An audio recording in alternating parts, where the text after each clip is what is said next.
반도체를 다시 다 파셨어요. 네.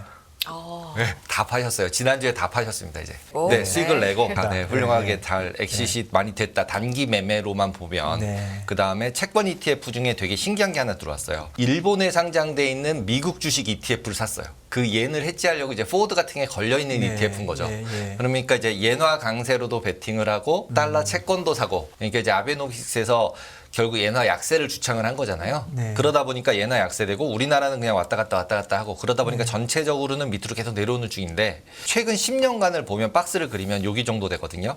그러면 거의 바닥이죠. 네. 예, 지금 이제 8.9 정도 되거든요. 네.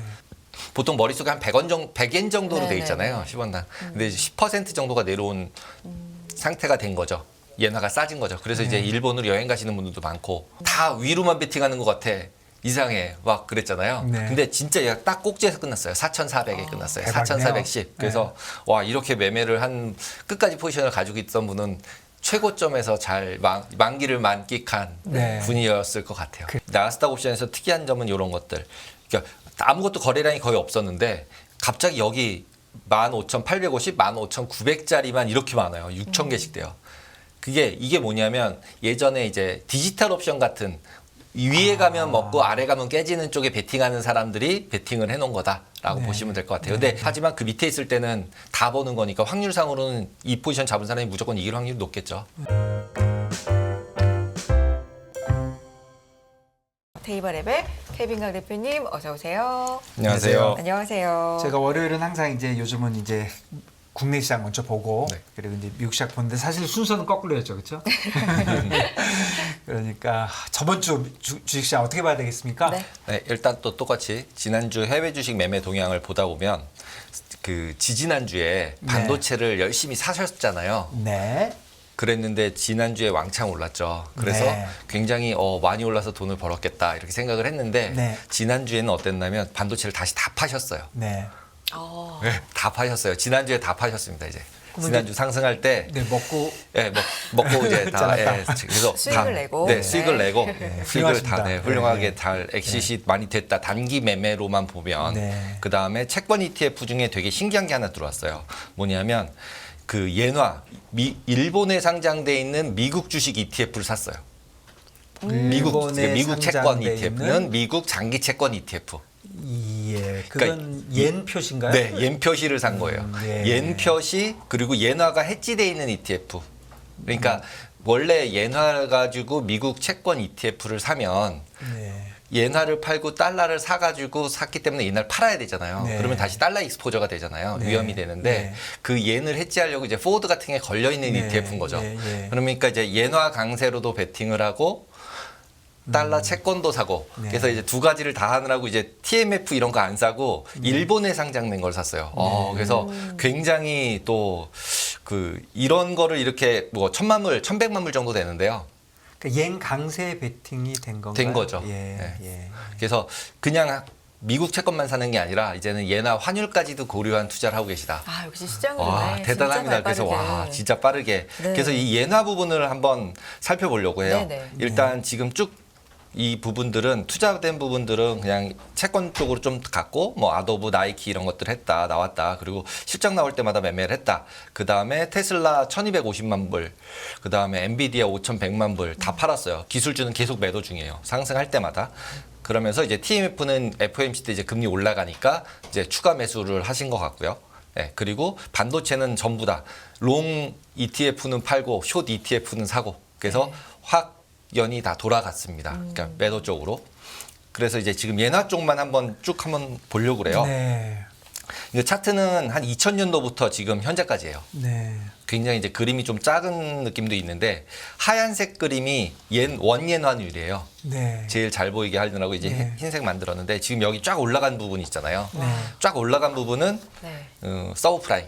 예, 2008년. 예, 2008년도. 왜냐하면 이제 미국이 뭐 서브프라임 맞으니까 안전자산 선호되면서 엔화가 강세가 되고 그때 우리나라는 이제 더 나빠지죠. 보통 이머징 국가들은. 네. 그러다 보니까 이제 원옌이 이렇게 올라가 버리는 상태가 되는 거고 옌이 비싸지는 거죠. 네. 원화 대비로. 네.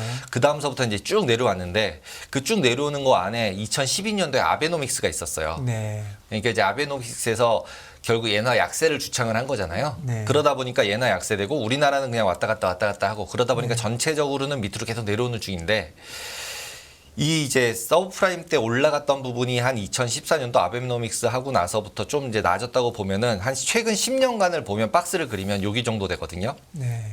그러면 거의 바닥이죠. 네. 예, 지금 이제 8.9 정도 되거든요. 네. 이제 90원 정도 되는 거예요. 보통 머릿속에 한 100원 정도, 100엔 정도로 돼 네네네. 있잖아요. 10원당. 근데 이제 10% 정도가 내려온 상태가 된 거죠. 예나가 싸진 거죠. 그래서 이제 일본으로 여행 가시는 분들도 많고, 예, 골프 치러도 가시고, 이제 진짜 여행 가기가 많더라고요. 좋아진 거죠. 예, 엄청 네. 많이 가시더라고요. 그래서 그러니까요. 진짜 호텔 하나 전체에 한국 사람이 다라 그러더라고요. 그러니까 원예난율이 되게 이제 영향을 미치고 있는 거죠. 특히 이제 골프 같은 경우는 이제 10%, 20%씩 차이가 나니까 한국에서 치는 것보다 훨씬 비행값을 빼도 싸대요. 그렇다고 네. 그러더라고요. 네, 그래서 많이 가는 걸로 봐서는 원예난율이 싸다. 이거는 이제 체감적으로 느끼시는 것 같습니다. 네. 그리고 이런 상태가 여기서 그러면 이제 위험이 없냐? 그러면 싸니까 그냥 지금 사면 되냐? 이렇게 생각해 볼 수 있잖아요. 네. 근데 그 부분도 한 번은 생각해 봐야 되는데 이게 네. 계속 더 내려가면 어떡하지? 얼마까지 내려갈 수 있을까? 그리고 왜 내려가는지를 한번 생각해 보고 아니다. 이 정도면은 바닥인 것 같으니까 지금부터 사자. 이렇게 두 가지 중에 의사결정을 해야 되잖아요. 중요하죠. 네. 예, 예나를. 근데 왜 내려갑니까? 더 내려가려고 한다는 얘기는 원하는 더 강세, 예나는 더 약세여야 되잖아요. 네. 예. 그러면은 지금 현재 추세라면 더 내려가야 되는 추세인데 실질적으로 보면. 근데 지금 여기서 반등하는 게 이제 반등하기 우린 바라고 사고 있잖아요. 그럼 예나가 강세가 되려면 밑으로 내려간다는 얘기는 실질적으로는 예나가 계속 약세란 얘기잖아요. 네. 그죠? 근데 여기서 반등을 해서 올라가면은 실질적으로는 아니죠. 예나가 강세. 네. 올라가는 게. 예, 올라가는 게 예나가 예나가 강세죠. 예. 강세죠. 그러니까 예나가 강세가 되는 게 지금 현재로는 우리가 기대하는 바잖아요. 네.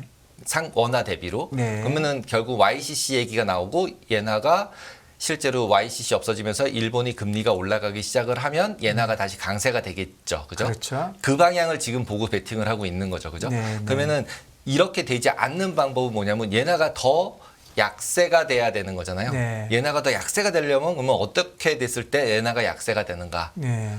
생각을 해보면 실질적으로는 지금 현재 이 상태가 계속 유지되는 거죠. 그냥 네. 계속 뭐 잃어버린 10년 지금 뭐 일본 주식 계속 올라왔다고 얘기를 하지만 실제로 이제 그 부분은 잠시야.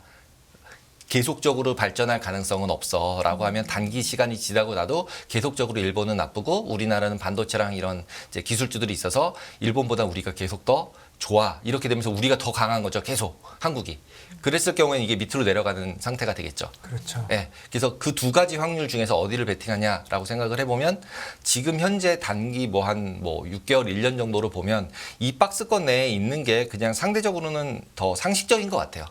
그러면은 지금은 어느 정도 지금 아까 앞에서 봤던 그런 ETF, 예나로 된 ETF 사는 것들이 그렇게 나쁘지 않을 수 있겠는데 그냥 달러로 된 거는 원화가 약세가 되면 TMF나 뭐 이런 것들은 달러로 된 걸 사잖아요. 그러니까 달러로 해서 벌어도 지금 이제 벌써 원화가 강세가 되기 시작하니까 미국 주식 산 거 번 거 있는데 원달러에서 깨져서 번 거 별로 없어. 이렇게 생각이 들잖아요. 지금 TMF도 마찬가지거든요. 그러니까 달러로 돼 있는 미국 국채를 샀는데 분명히 국채값은 올랐어요. 달러로는. 그랬는데 원화를 환전된 손익으로 봤더니 안 올라간 게 된 거죠. 네. 네, 그러니까 그거를 반대로 하려고 보니까 일본에 상장된 걸 사는 거죠. 그러면 이제 환이 예나로 돼 있으면은 실제로 가격 올라간 거 먹고 원하고 예나하고 같은 방향으로 간다고 치면 수익이 나니까 그래서 이런 부분까지 생각을 하고 있다라고 보시면 될 것 같아요. 그렇네요. 네, 그리고 이제 그 새로운 종목들이 들어왔으니까 한번 본 거고 네. 그다음에 이제 지난주를 한번 쭉 리뷰를 해서 한 단어로 얘기하면 금리보다 강한 AI 이렇게 뉴스에서 제목을 땄는데 아주 잘 땄더라고요. 네. 이거 누가 따는 겁니까? 이게 한경에 있는 기자님이 금리보다 강한 AI 뭐 그리고 FOMC 이슈보다는 FMC에서 AI, 금리 네. 막 올라가는 걸로 난리를 쳤지만 AI 다 밀어버리고 그냥 위로 갔다. 이렇게 보시면 될 것 같아요. 거기다 이제 블랙락 CEO가 실질적으로 AI가 인플레이션이 안정되는데 기여할 거다라고 코멘트를 했더라고요. 이게 저 아이디어가 사실은 최근에 빅테크를 오르게 하는 기본적인 아이디어죠. 네, 기본적인 예, 아이디어죠. 예, 예. 그러니까 솔직히 25bp씩 두 번인데 네. 이렇게 올라가기는 좀 부담스러운데 네. 근데 다 올렸잖아요. 그리고 지금 나스닥 같은 경우는 지난주에 3.8%가 올라가지고 거의 연으로 38% 네. 정도가 플러스예요. 네. 맞습니다. 아, 예, 38%는 너무 적은 금액은 아니죠 지금 그죠? 그렇죠. 네. 네. 그러면 연말까지 저런 상승 추세로 계속 이어지면은 100%. 100%까지는 안 가도 그래도 50%까지는 갈 수 있는 거잖아요. 네. 이 상태가 유지가 되면 지금 6월인데 네. 그러니까 올라가는 거에 대해서는 약간 숫자로 보면 좀 부담스러운 느낌이 네. 들죠. 연으로 지수가 50% 올랐다. 그걸 가지고 계속 우리가 논리 공방을 하는 거잖아요. 네, 부담스럽다, 맞습니다. 더 간다, 네, 이런 얘기를 하는 네, 거잖아요. 맞습니다. 이게 다 이제 지나놓고 보면 또 네. 이제 저희가 6개월 후에 무슨 얘기 할지 모르지만 야 그때 내가 왜 이렇게 조잡을 떨어가지고 이럴 수 있는 거고 모르겠습니다. 그러니까 어쨌든 빅세븐만 엄청 강한 그런 시장에 대한 이해가 중요해 보이네요. 네, 네. 맞습니다. 그래서 이제 한번 지난주 거를 쭉 복기를 한번 해보면 네. 이제 CPI가 화요일 날 발표되면서 예상보다 이제 거의 같게 나왔잖아요. 그리고 네. 근원은 실제로 0.4로 똑같이 발표되고 네. 그러다 보니까 인플레이션 우려는 지속되고 네. 그러면서 금리는 상승하고 그러면서 이제 주가도 잠깐 빠지더니 다시 다 회복하면서 끝냈어요. 네, 그러니까 맞습니다. 금리가 많이 올라가도 주식은 잠깐 빠지는 듯하나 다시 올라가더라. 네. 역시 세다. 네. 뭐 이런 거죠. 그 다음에 FOMC가 이제 열렸죠. 이게 지금 FOMC 타이밍이거든요. 네. 그러니까 처음에 이제 발표되고 나자마자 내렸다가 다시 또 다 이제 올랐죠. 코멘트하면서 다시 다 올려서 네, 끝내는 네. 이런 모습을 보여주고 근데 그 밑에 쪽으로 쭉 가서 보시면은 네. 지금 노란색이 금이에요. 그러니까 달러가 강세가 되면서 금이 갑자기 밑으로 확 내려갔다가 그것도 반대로 이제 회복을 하면서 끝나는 거죠. 금도 다시 올라가고 달러도 다시 약세로 내려가는 상태가 돼가면서 실제로 움직였다. 그래서 되게 뭐 상식적으로 그냥 우리가 생각하는 대로 움직였다라고 보시면 될 것 같아요. 네. 네. 그러고 나서 이제 금요일 날 이제 페드 멤버들 나와가지고 이제 매파적 발언 열심히 하고 인플레이션 못한다. 그리고 난리를 치는 부분들이 있음에도 불구하고 이렇게 뭐 평안했었어요. 네. 실질적으로는. 그리고 대신에 그런 코멘트 하니까 금리는 올랐죠. 금리가 오르는데도 또 주식들은 그렇게 폭락을 안 한 상태였어요. 그랬는데 이제 뭐 러시아 푸틴이 핵무기 배치한다 그러고 뭐 이러면서 그리고 이제 월요일 날 휴일이니까 이제 프로핏 테이킹 좀 나오고 하면서 밀리면서 한 주가 끝났다. 저희 이렇게 러시아 그 보시면 될 것 얘기가 같아요. 영향을 줬나요? 줬다고 얘기를 하더라고요. 네. 그 뉴스들이 나오면서 이제 밀리기 시작했다. 시간적으로 볼 때. 시간적으로 볼 네. 때. 근데 뭐 저게 빌미를 제공하는 게 아닌가 싶어요. 그간 너무 많이 올랐으니까. 그렇죠. 프라피테이크는 팔고 싶은데 거기다 월요일도 또 휴일인데 휴일이고. 하루 네. 지나는 거니까 단기 매매하는 입장에서는 네. 프라피테이킹 하고 싶은 마음이 생길 수 있잖아요. 네. 네, 그런 것 같습니다. 그리고 이제 외환이랑 금리 시장 쪽 보면서 이제 커머디티 상품 쪽을 보고 싶은데 왜냐하면 중국 얘기가 나올 때마다 결과론적으로 보면은 커머디티들이 다 상승해요. 지금 요 밑에가 구리, 그다음에 밀, 그다음에 유가, 가스거든요. 네. 근데 그 커머디티들이 다 상승을 일으키는 요 상황들이 어떤 상황인가 하면 중국에서 뭐 유동성을 공급한다더라. 금리를 낮춘다더라. 그다음에 완화 정책을 편다더라. 할 때마다 얘네들이 올라가요. 그리고 수요에 대한 뭐 기대감인가요? 그러니까 이제 그럴까요? 중국 경제가 네. 살아나면 결국 커머디티 값이 올라간다라는 쪽으로 움직이고 있다라고 봐야 될 것 같아요. 이 네. 부분은. 근데 근데 커머디티가 제일 중국에 센시티브하다. 센서티브하다. 네. 지금 현재로는 네. 그렇게 보이는 게 지금 이제 차트상이나 움직임으로 봤을 때 네. 이제 생각이 드는 거예요. 그래서 화요일 날 실제로 월요일 날 같은 경우는 뭐 이란 베네수엘라에서 공급량 늘린다 그러면서 유가 이렇게 쫙 내려간 회색이 유가거든요. 네. 완전히 쭉 폭락을 해버렸죠 거의. 네. 그랬는데 여기서 다시 올리는 게 왜 올라간 거야? 그리고 찾아보면 중국에서 단기 금리 인하 하면서 레포 금리 인하하고 뭐 유동성 공급하고 그러다 보니까 당연히 이번 주에는 금리 그냥 낮출 거야라고 생각을 해버리니까 올리고 그러고 나서 중국에서 아무 얘기 없으니까 다시 또 내려요. 그 유가 같은 경우는. 예. 그런데 다시 또 ECB 이쪽에서 금리 인상하고 그러면서 중국에선 대규모 인프라 지출할 거야 뉴스 나오면서 다시 커머디티 다시 네. 올리고 이런 식으로 가니까 결국은 근데 이 부분을 거꾸로 이제 뒤집어서 생각을 해보면 지금 미국에서 계속 얘기하는 거는 이제 인플레이션 얘기를 하고 있잖아요. 네. 그러니까 이게 두 개가 배치되는 상황인 것 같아요. 그러니까 뭐냐면 중국 경기가 좋아지면은 전 세계가 좋을 거야라고 얘기하고 있지만 페드는 인플레이션이랑 싸우겠다고 계속 얘기하고 있는 거잖아요. 그러면서 계속 코어만 보겠다. 코어 잡힌 다음에 원자재 값 올라가면 어떡하려고 그러냐는 생각이 드는 거죠. 거꾸로. 중국이 살아나서 원자재 값이 올라요. 그러고서 미국은 뭐 이제 노동 값이랑 인건비랑 이런 게 좀 잡혀서 코어, 그다음 슈퍼 코어 이런 애들이 잡혔는데 갑자기 커머디티 값이 막 올라요. 그러면 인플레 못 잡는 거죠. 전체적인 인플레 잡을 방법이 없잖아요. 그러면 중국이 나빠져야 좋은 건지 중국이 좋아져야 좋은 건지 모르겠는 상태가 그렇죠. 들어오더라고요. 근데 페드의 입장은 어쨌든 코어를 보고 싶어 하잖아요. 네. 나머지야 뭐 내가 어떻게 컨트롤이 안 되니까 그렇죠. 중요한 거는 컨트롤 할 수 있는 걸 보겠다. 근데 그러니까. 근데 저는 이제 그것도 약간 생각은 아니 자기네들이 컨트롤 뭘 하겠어요. 금리 가지고 컨트롤 하는 거잖아요. 그렇죠. 금리 가지고 컨트롤 네. 하는 건데 인건비가 늘어나고 그러니까 비싸지고 노동이 계속 중요한 부분들은 결국은 그러니까 페드가 얘기하는 정도를 유지하려면 결국은 주가를 폭락을 시켜야 되잖아요. 그래서 심리가 완전 망가지게 하지 않는 한은 인플레이션이 확 내려가거나 고용이 없어지지 않잖아요. 네. 예, 그러니까 그런 부분들을 이제 자기가 조절을 하는 거지 자기가 완전히 이렇게 움직일 수는 없잖아요. 그건 마찬가지로 커머디티 가격이 올라가면 갑자기 지금은 코아만 보고 있다 그러지만 석유값 다시 막 80불, 90불, 막 100불로 간다고 치면 그때 가서 뭐 어떻게 할 거냐는 거죠. 그래서 어쩔 수 없어 미안해. 근데 인플레가 있어서 나는 금리 못 낮추겠어 이거죠 이제. 재차 인플레가 막 자극이 되면. 네, 자극이 되면 코어를 지금 그러니까 뭐 그냥 CPI는 잘 안 보고 난 코어 한번 볼 거라고 얘기를 하지만 그 얘기는 위에서부터 내려오는 애가 있으니까 이제 나는 코어 안 보겠다는 거죠. 쟤네들은 이제 공급망 이슈였기 때문에 빠질 거야. 그러니까 나는 그거 안 보고 못 잡는 거 이거 노동 쪽만 볼 거야. 실업률 좋잖아. 그래서 우린 골디락스야. 이렇게 얘기하면서 있는데 만약에 지금 움직이는 이런 상태가 움직이면서 실제로 중국이 경기가 확 회복이 되면서 커머디티 값이 다 오른다. 구리, 유가 뭐 다 오른다. 뭐 밀 뭐 이런 거 다 오른다. 이러면 이거 어떻게 할 거냐는 거죠, 이제.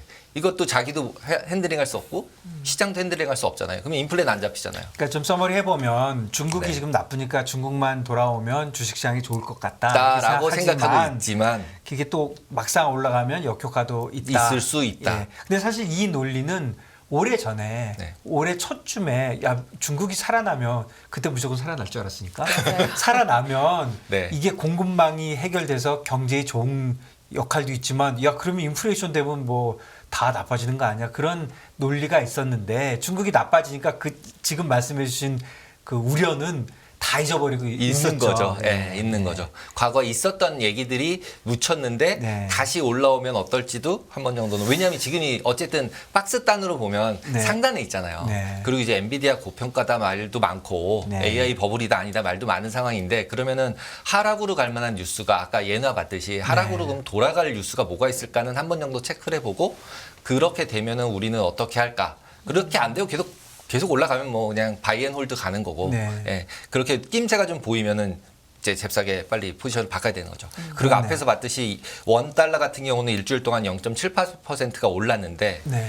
yen 같은 경우는 1.78%가 내렸어요. 원예는. 네. 그러니까 두 개만 벌써 2.8, 1.6%가 벌어져 버린 거잖아요. 네, 뭐 옌원의 문제라기보다는 기본적으로 달러 인덱스가 요즘 조금 뭐 움직임을 보면 유로는 강하고 예나는 약해요. 그렇죠. 그래서 달러 글로벌 인덱스는 별로 안 움직이죠. 별로 안 안 움직여요. 움직여요. 그게 사실은 유로 옌이 엄청 움직이고 네, 있는 거죠. 디커플링이 확실하게 네. 돼가고 있는 거여서 엔화가 뭔가 있는 거죠. 뭔가 있는데 지금 저게 어떻게 될지는 그래서 더 주목해서 봐야 될 것 같아요. 그러니까 옌은 약세가 되면서 또 일본 주식은 사상 최고가 되고 있는 거죠. 네, 그러니까 이제 싸다고 느껴서 네. 주식을 살 수도 있는 거죠. 저희도 맨날 얘기할 때 원화가 뭐 이제 싸지고 난 다음에 외국인이 유입되면서 원화 강세돼서 두 개를 다 같이 베팅한다 이런 네. 거잖아요. 근데 네. 그또 외국인의 입장에서 일본을 보면 옌이 싸졌으니까 엔화를 지금 사면 옌으로도 먹고 주식 올라가는 걸로도 먹고 채권도 마찬가지로 지금도 결국은 엔화 사가지고 엔화로 채권 투자하는 형태가 된 거니까 예. 우리나라도. 그러니까 일본 주식이 지금 사상 최고라고 하지만 외국인 입장에서 보면 옌을 생각해 보면 꼭 그런 것도 아닌 거죠. 네, 니케이는 지난주에 특히나 엄청 올랐죠. 올랐습니다. 네, 맞습니다. 금년만 30% 오른 것 같아요. 네. 그래서 나스닥 종목으로 보시면 그냥 또 AI의 한 주였다라고 네. 보시면 될 것 같아요. 마이크로소프트, 그다음에 엔비디아, 그다음에 메타. 메타도 계속 이제 AI 주식으로 구분이 돼가고 있죠. 그렇죠? 그래서 여기서 빅세븐이 뭔가요? 저는 빅세븐 제가 빨리 해볼게요. 애플, 구글, 아마존, 마이크로소프트, 메타, 테슬라, 엔비디아. 엔비디아. 엔비디아. 맞습니까? 네. 그리고 이제 구글 같은 경우가 생각보다 구글하고 아마존이 덜 올랐어요. 네. 그런 상태로 봐서는 지금 현재 상태로는 이제 그 약간은 챗GPT가 이긴 양상이죠. 지금 네. 마이크로소프트가 더 가고 예, 있으니까. 예, 네. 챗GPT가 이겨가고 있는 것 네, 같습니다. 이겨가는 예, 상황이라고 예. 보시면 될 것 같습니다. 그리고 지난주나 뭐 이런 GDP 증가율 같은 거 바뀐 것들은 다 보셨을 거고 얘기도 많이 들으셨을 것 같고요.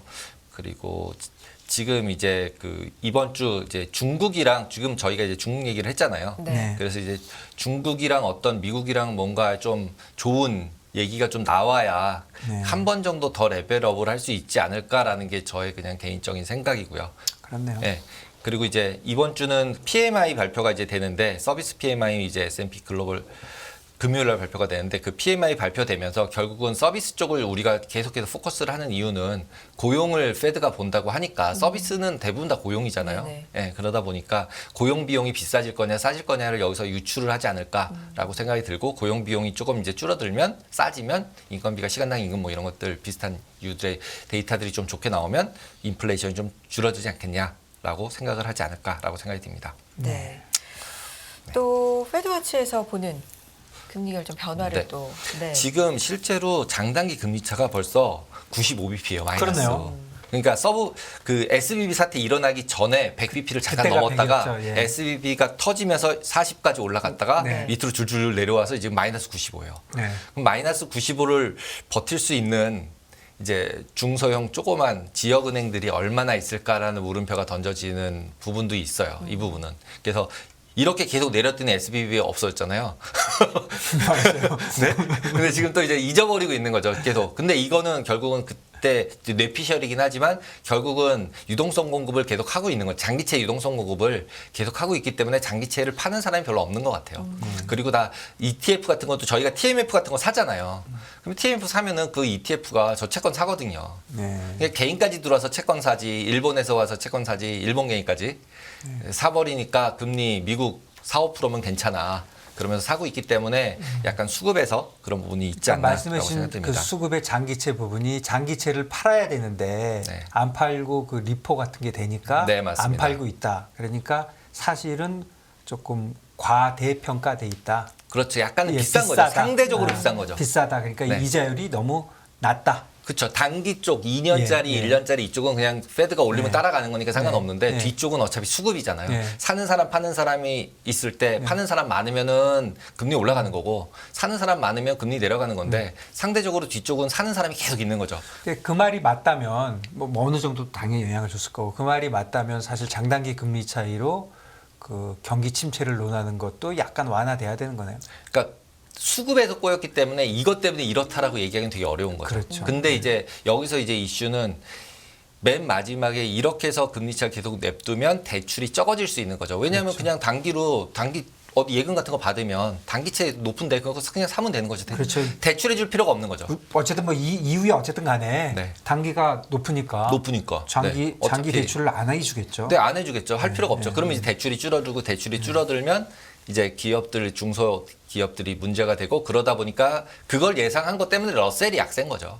그래서 결국 이벤트가 발생하면 중소부터 무너질 거야. 그러니까 러셀이 약세인 게 리즈너블한 거죠. 지금 현재 상태로는. 빅테크는 아무 문제 없잖아요. 솔직히 저렇게 단기에 올라가든 뭐 상관도 없으니까. 그런 것 같습니다. 그래서 이제 페드 쪽은 페드 와치에서 이제 금리 쪽 보시면은 지난주랑 지지난주랑 왔다 갔다 해 보시면은 11월 달까지는 이제 5.5 그대로 있었던 거잖아요. 근데 이제 앞에 6월 달에 이제 25bp 인상 안 하는 걸로 확정되면서 없어지면서 이제 뒷단을 한 칸씩 밀렸으니까 5.5가. 그러면서 11월, 12월이 다 5.5로 올라왔고요. 5.25에서. 네. 그래서 이제 스테이 롱거로 가는 거죠, 이제. 네. 그리고 1월 달에 내린다고 지금 돼 있죠. 근데 1월 달에 내릴 수 있을까? 가서 보시면은 약간은 위도 29%예요. 그러니까 이것도 어떻게 생각하면 1월도 조금 지나서 무슨 데이터 잘못 나오면 이거 다시 5.5로 가는 거죠. 이제 한 칸씩 한 칸씩 네. 또 밀고 내려오는 거죠. 네. 이제 5.5가. 그래서 어느 정도 이 부분이 더 이제 키로 봐야 될 것 같아요. 그래서 1월 달은 충분히 내줄 수도 있을 것 같은 느낌이 좀 들어요. 그래서 내년 3월로 가는 게 아닌가? 뭐 이런 느낌? 왜냐하면 지금 퍼센티지로 보면 아래쪽 퍼센티지가 아래쪽으로는 1월 달만 해도 위가 더 높아요. 아래쪽보다. 예. 그러니까 3월 달이나 돼야지 500%로 되는 게 33%고 이제 1월 달은 좀 싸우는 중이거든요. 그러니까 결국 1월 달은 언제든지 내줄 수 있다. 그러면 이제 한 3월 달 정도를 잘 봐줘도 금리 인하 시작하는 시기를 3월 달 정도로 봐주는 게 좋지 않을까. 그러면 어쨌든 뭐 그동안 올랐다 내려오든 가만히 있다 가든 간에 한 5%가 되는 건 내년 3월 정도로 보는 거죠. 여기서는 보고 있다라고 네, 봐야 네. 돼요. 지금 아직도 5.25고요. 3월 달도 5.25인데요. 네. 그러니까 이 부분도 이미 그렇네요. 내린 거 네, 다음이니까 그러니까 이게 이제 어느 시기에 턴할지라고 볼 때 결국은 3월 정도로 지금 보는 쪽이 더 이제 우세하다라고 보입니다. 어쨌든 그림이 좀 간단해졌네요. 네. 옛날보다는. 그리고 이제 뒤쪽 같은 경우는 그러니까 2024년도 11월 달 같은 경우는 실제로 안 변했어요. 4%였고 페드 전 때나 이후나. 그래서 안 변한 게 언제 여기까지는 다 올라갔어요. 25b씩 다 쭉 네. 다 올라갔는데 2024년도 11월 이후는 그냥 4대 그대로 4로 그대로 있는 거예요. 요 전이나 여기가 4였거든요. 11월에. 그러니까 결국은 뒤쪽은 영향을 안 받았다. 앞에 얘기만 2번 인상한다는 것 때문에 영향을 받았다. 그러니까 2년짜리 금리 올린 거는 다 앞에 거를 앞에서 반영된 네, 것이다. 앞에서 반영됐고 네, 뒷단은 그렇군요. 안 반영이 안 된 것 같다라고 네. 보시면 될 것 같아요. 네. 그리고 옵션 쪽 같은 경우는 지난주에 저희가 이렇게 그림 그렸었잖아요. 뾰족하게 다 위로만 베팅하는 것 같아. 이상해 막 그랬잖아요. 네. 근데 진짜 얘가 딱 꼭지에서 끝났어요. 4,400에 끝났어요. 대박이네요. 4,410. 그래서 와 이렇게 매매를 한 끝까지 포지션을 가지고 있던 분은 최고점에서 잘 만기를 만끽한 네. 분이었을 것 같아요. 그리고 탁 내려가고 끝났고 딱 이제 끝나고. 만기로 끝났으니까 예. 이건 끝난 거죠. 일주일짜리 옵션이니까 예, 예. 예, 금요일날 끝나는 거죠. 그래서 이번 주도 이제 예상을 해봤더니 이번 주는 다시 예전에 그렸던 이런 모양으로 바뀐 것 같더라고요. 그게 왜냐하면 이제 보시면은 콜옵션, 풋옵션이 이제 월물들이 6월물이 이제 만기돼서 없어졌으니까 이제 네. 9월물로 바뀌는데 실질적으로 위클리 같은 경우로 보시면은 굉장히 변동성이 낮아진 상태예요. 9.46이라고 나와요. 그러니까 네. 이제 10% 깨진 거예요. 예. 근데 이거는 월요일 날 휴장이 있어서 워킹 데이를 빼고서 계산하면 이거 10% 이상일 거예요. 네. 네, 그렇네요. 네, 네. 그런 거지만 어쨌든 엄청 낮은 상태다. 그러다 보니까 앞에 거랑 뒤에 거랑 그러니까 현재 가격의 행사인 거랑 그다음에 뒤에 있는 아웃오머니 외가격 옵션들이랑은 비교해 보면 변동성 차이가 이제 막 한 뭐 4% 5%씩 나요. 예. 예, 그러다 보니까 이제 앞에 거는 계속 팔아야겠고 박스권인 것 같으니까 근데 위험하니까 뒤 걸 사야 되다 보니까 뒤는 이제 계속 올라가는 거죠. 그래서 이제 이런 걸 봤을 때 여기 건 사고 여기 건 팔고 여기 건 샀을 것이다라고 추정해 보면서 이렇게 생겼을 거라고 생각을 하는 거죠. 추정이죠. 지금 이런 거 자체도 다 어차피. 그러면 시장은 지금 그냥 큰 그림으로 볼 때 오르고 내리고를 그대 이제는 좀 균형 있게 보고 있는 거예요. 예, 이제는 좀 이제 균형 있게 옵션 시장에선 보고 있는 것 같아요. 요 시점에서 균형 있게 보는 네, 거예요. 현재 어차피 일주일밖에 안 보는 거니까 얘들은 다 위클리 그렇죠. 옵션이니까 예, 예. 예. 그렇게 보시면 될 것 같고 그리고 이제 9월물 만기로만 했을 때는 풋옵션 미결제가 훨씬 많아요. 그러니까 빠지는 이제는 리스크. 빠지는 쪽을 해지하는 그리고 이제 변동성이 너무 싸졌어요. 예, 떠머니가 12%밖에 안 되니까 예, 싸졌기 때문에 다운사이드를 막는다. 예, 위클리는 뭐 그런 아까 계산상의 그런 것도 있지만 저는 볼러틸리티 주식이 10% 밑으로 내려간 건 그래 자주 보는 일은 아닌 것 같아요. 네, 그렇습니다. 그리고 이제 나스닥 옵션에서 특이한 점은 이런 것들. 그러니까 아무것도 거래량이 거의 없었는데 갑자기 여기 15,850, 15,900짜리만 이렇게 많아요. 6,000개씩 돼요. 이게 뭐냐면 예전에 이제 디지털 옵션 같은 위에 가면 먹고 아래 가면 깨지는 쪽에 베팅하는 사람들이 베팅을 해놓은 거다라고 네. 보시면 될 것 같아요. 근데 이 부분에서 변동성이 이렇게 추정된 걸로 봐서는 실질적으로는 15,850 이상으로는 안 가. 네. 그리고 이 밑에 쭉 있으면은 나는 무조건 버는 포지션을 만들어 놨을 것 같아요. 네. 네. 상승은 제한됐다. 지금 현재 레벨에서 나스닥은 이렇게도 베팅을 해놨다. 네. 이제 대신에 올라가면 막 한 5배, 10배 깨지겠죠. 버는 돈에 비해서. 네. 하지만 그 밑에 있을 때는 다 버는 거니까 확률상으로는 이 포지션 잡은 사람이 무조건 이길 확률이 높겠죠.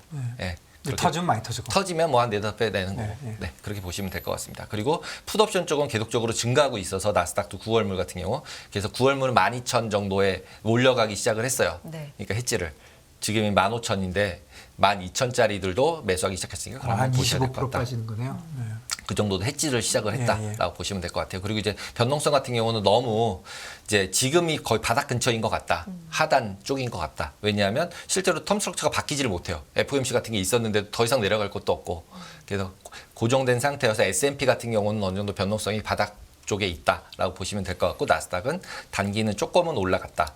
근데 최근에 뭐 BOA 서베이나 이런 거를 보면 그 펀드 매니저 뭐 스페큘레이터들의 그 포지션이 주식에 대해서 거의 진짜 바닥 적다, 수준이었다가 적다. 조금 올라서기 시작한 거하고 변동성 저렇게 움직이는 거하고 다 연관이 있는 겁니까? 있겠죠. 그리고 지금 이제 내일 얘기하려고 하는 것 중에 네. 하나가 뭐냐면 그 제로 DT 같은 경우 옵션이 ETF나 주식 볼륨이 증가하는데 영향을 미치고 있다라는 뉴스들이 나오기 시작을 했어요. 그래서 내일은 네. 그 부분을 보도록 아 하겠습니다. 그래 우리 제로지티 네. 많이 얘기하다 그러게요. 너무 안 했는데. 네. 네. 예. 내일 또 기대를 해보겠고요. 오늘은 여기서 마무리하겠습니다. 케빈 강 대표였습니다. 대표님 고맙습니다. 감사합니다. 네.